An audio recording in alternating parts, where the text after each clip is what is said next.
जय श्री राधे कृष्णा। दोस्तों पीपल के वृक्ष को जल चढ़ाने से कौन सा पुण्य मिलता है, आइए जान लेते हैं एक नागिन के उद्धार की इस मान कथा के साथ। समुद्र की गहराइयों में स्थित क्षीर सागर, जहाँ का दृश्य अत्यंत दिव्य और मनोहर था। क्षीर सागर में लहरों के बीच में शेषनाग की शैया पर भगवान विष्णु सुकून से विराजमान थे।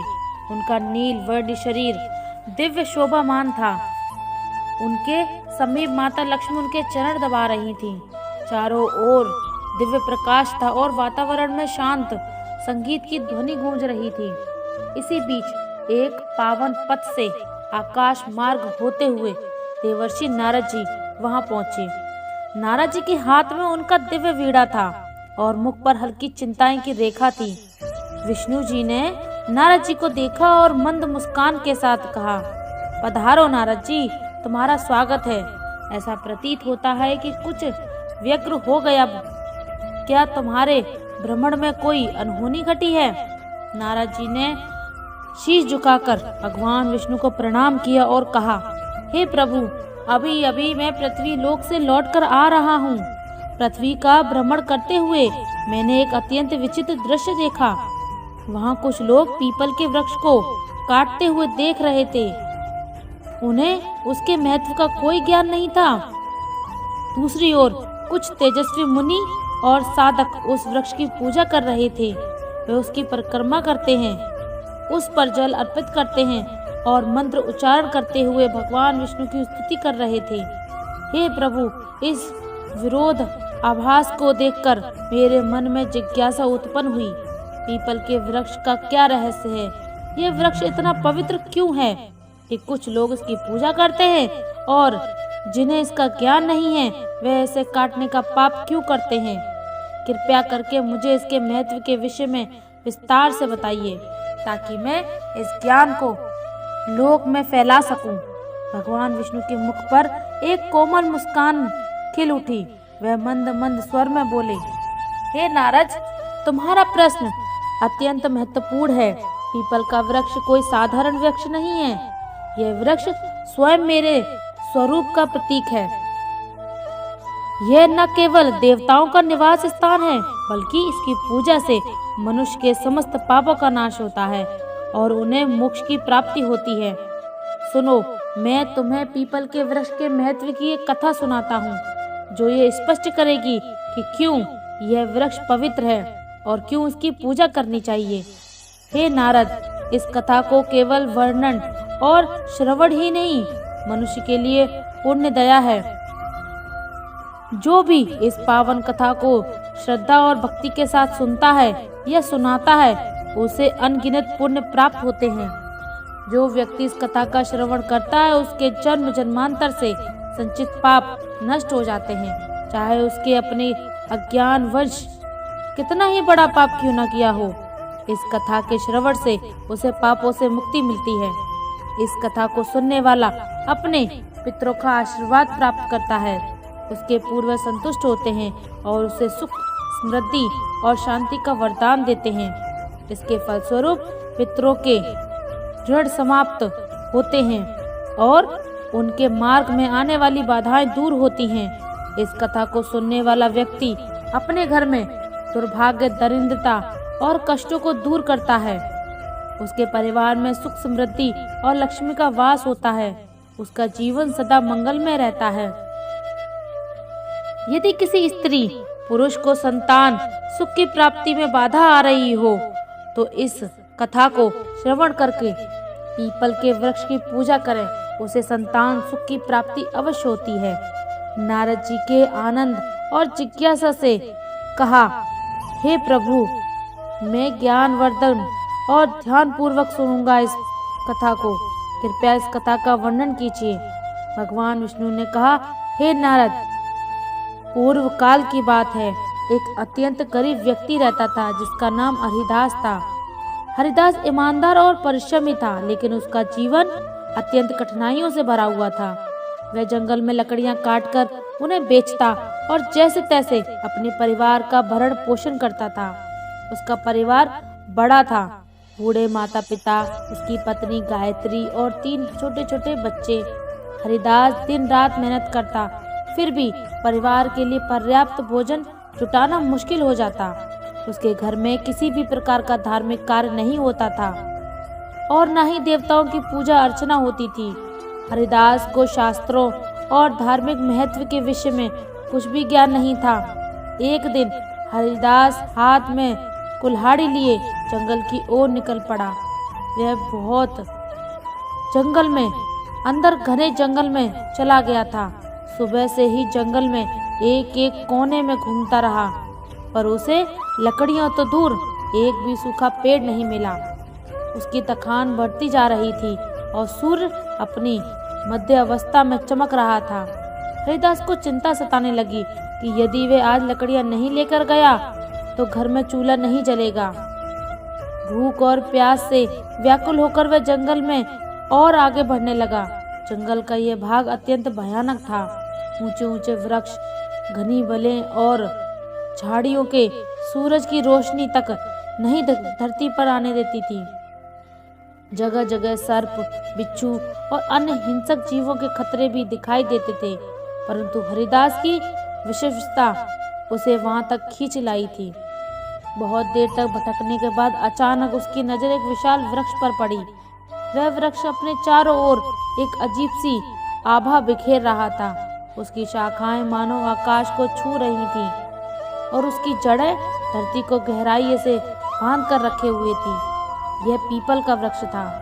हरिदास ने मन ही मन सोचा, अरे वाह, कितना बड़ा और मजबूत वृक्ष है। यदि मैं इसकी कुछ टहनियां काट लूं तो आज का काम बन जाएगा। फिर उसने कुल्हाड़ी को मजबूती से थामा और वृक्ष के पास पहुंच गया। वृक्ष के नीचे खड़ा होकर उसके एक क्षण के लिए इधर उधर देखा और कुल्हाड़ी को ऊपर उठा लिया। जैसे ही वह कुल्हाड़ी से वृक्ष पर आघात करने लगा, तभी एक भयानक आवाज गूंज उठी, जो किसी स्त्री की थी। मनुष्य ठहरो, यह तुम क्या अनर्थ करने जा रहे हो? हरिदास ने चौंक कर इधर उधर देखा, पर वहां कोई दिखाई नहीं दिया। अगले ही क्षण वृक्ष के तने से एक भयानक काले रंग का सर्प प्रकट हुआ। उस सर्प की आंखें चमक रही थीं, मानो उसमें अग्नि की ज्वालाएं जल रही हों। हरिदास भयभीत होकर पीछे हट गया। सर्प धीरे धीरे उसके सामने आकर खड़ा हो गया। अब वह सर्प नहीं, बल्कि एक सुंदर स्त्री का रूप धारण कर चुका था। यह कोई साधारण स्त्री नहीं थी, बल्कि एक नाग कन्या थी। उसका चेहरा तेजस्वी था और उसकी आंखों में से अपार रहस्य झलक रहा था। फिर नाग कन्या ने गंभीर स्वर से कहा, हे मनुष्य, तुम ये पवित्र पीपल का वृक्ष काटने जा रहे थे। क्या तुम्हें इसका ज्ञान नहीं कि पीपल के वृक्ष में देवताओं का वास होता है? इसे काटने से तुम्हें महान पाप लगेगा। हरिदास की सांसें तेज हो गई। वह भयभीत होकर कांपते हुए स्वर में बोला, देवी, आप कौन हैं और आप मुझसे मनुष्य की वाणी में बात कैसे कर रही हैं? मैंने तो ऐसा कुछ भी नहीं सुना था। कृपया मुझे बताइए कि आप कौन हैं और यह वृक्ष क्यों इतना विशेष है? न कन्या मुस्कुराई और बोली, मनुष्य, मैं इस पीपल के वृक्ष की रक्षक हूँ। मेरा नाम नागिनी सूरसा है। यह वृक्ष मेरे लिए बहुत प्रिय है, क्योंकि इसी वृक्ष में मेरा वास है। और ये परंतु इस वृक्ष के साथ मेरा यह जुड़ाव केवल इस जन्म का नहीं है, बल्कि यह एक पुरानी कथा का परिणाम है। सुनो, मैं तुम्हें अपने पूर्व जन्म की कथा सुनाती हूँ। ये कहते हुए नाग कन्या का चेहरा गंभीर हो गया। उसकी आंखों में अतीत का एक गहरा रहस्य चमक उठा। हरिदास विस्मय और जिज्ञासा से उसकी ओर देखने लगा, क्योंकि यह सब उसके लिए अत्यंत अद्भुत और विचित्र था। नाग कन्या ने अपना प्रारंभ किया। नाग कन्या ने गहरी सांस ली और हरिदास की ओर देखते हुए कहा, हे मनुष्य, पिछले जन्म में मेरा नाम सुमिति था। मैं एक प्रतिष्ठित वैश्य परिवार से जन्मी थी। मेरे पिता एक धनवान व्यापारी थे और मेरे विवाह का आयोजन उन्होंने बड़ी धूमधाम से किया। मेरा विवाह एक पुण्य आत्मा और ज्ञानी वैश्य पुत्र से हुआ। जिसका नाम धर्मपाल था। मेरे पति अत्यंत धार्मिक प्रवृत्ति के थे और अनाज का व्यापार करते थे। उनका जीवन सादा लेकिन धर्म और सत्कर्म में लीन था, किंतु मैं उनके गुणों से सर्वथा विपरीत थी।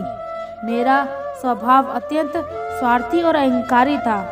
मैं ना तो अपने पति का आदर करती थी और न ही किसी प्रकार के धर्म कर्म में रुचि रखती थी। मुझे देवी देवताओं की पूजा व्यर्थ प्रतीत होती थी। मेरा मन सदा सांसारिक सुखों और धन संपत्ति में लिप्त रहता था। मेरे पति मुझे समझते नहीं थे कि हमें जीवन में पुण्य के कार्य करने चाहिए। वो मुझे हमेशा समझाते रहते थे कि हमें देवी देवताओं की पूजा करनी चाहिए, किंतु मैं उनकी बातों को हमेशा अनसुना कर देती थी। हमारे गांव के पास एक मुनि का आश्रम था।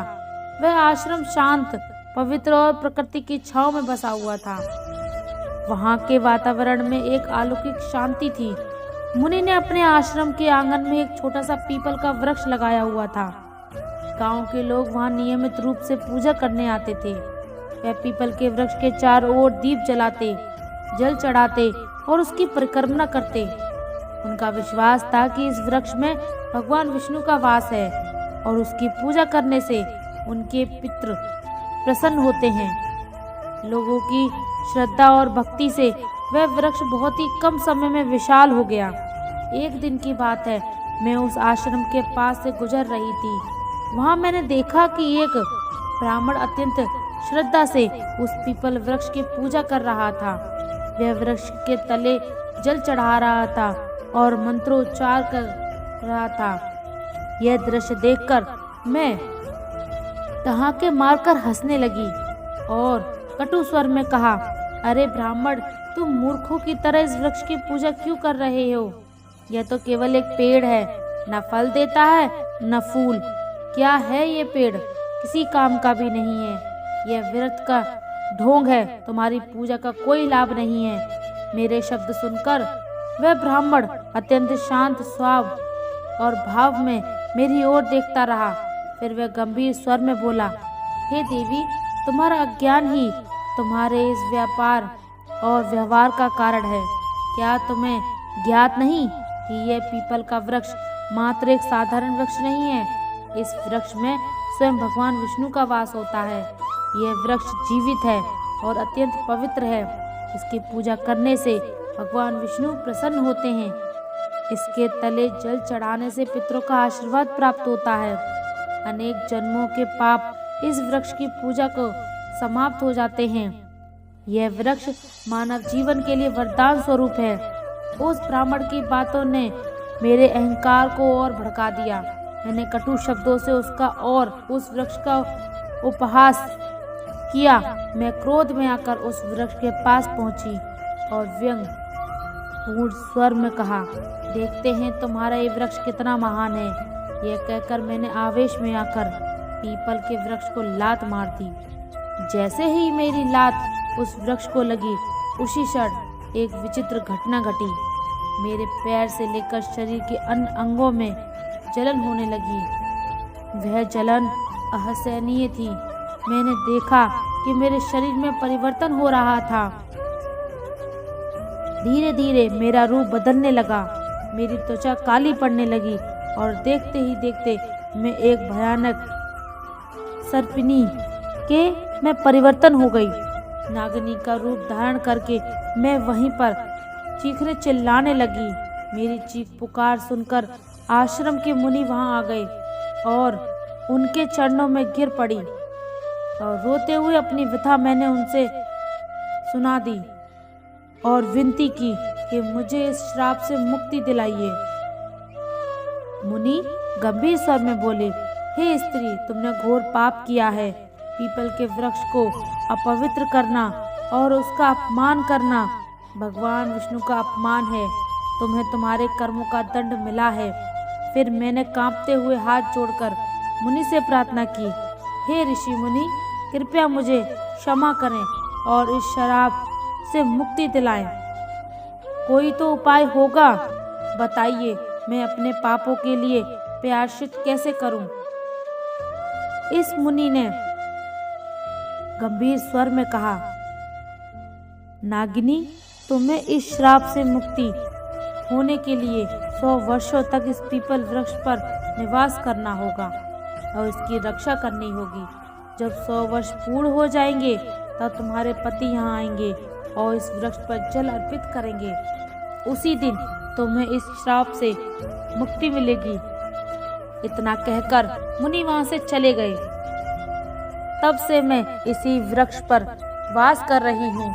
यह वृक्ष दिनों दिन बढ़ता जा रहा है और मैं दिन रात इसकी रक्षा करती हूँ ताकि कोई इसे हानि ना पहुँचा सके। आज मेरे 100 वर्ष पूरे हो चुके हैं।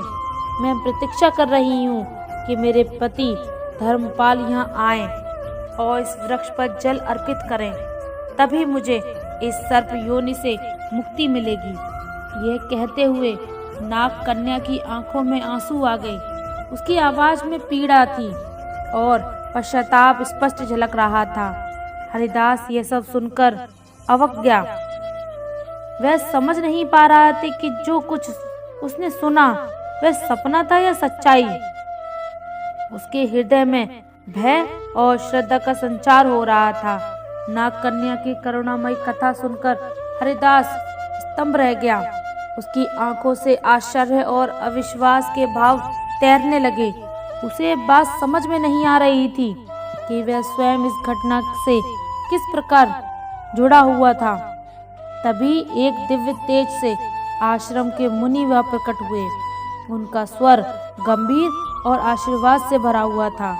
मुनि ने हरिदास की ओर देखते हुए कहा, हे हरिदास, यह सब तुम्हारे पूर्व जन्म के कर्मों का ही परिणाम है। क्या तुम जानना चाहते हो कि तुम इस नाग कन्या के जीवन में क्या स्थान रखते हो?